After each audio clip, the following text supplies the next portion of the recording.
las cosas que más me cuesta entender es a la gente que se pone zapatillas Adidas con calcetines Nike.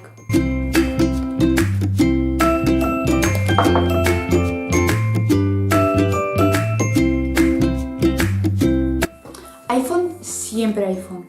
Por la cámara necesito calidad.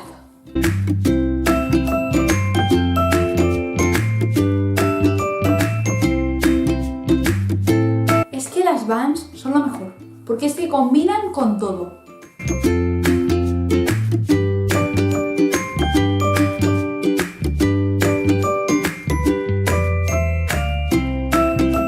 A ver, que yo entiendo a la gente que va a las franquicias. Con poco dinero puedes tener acceso a buenas copias.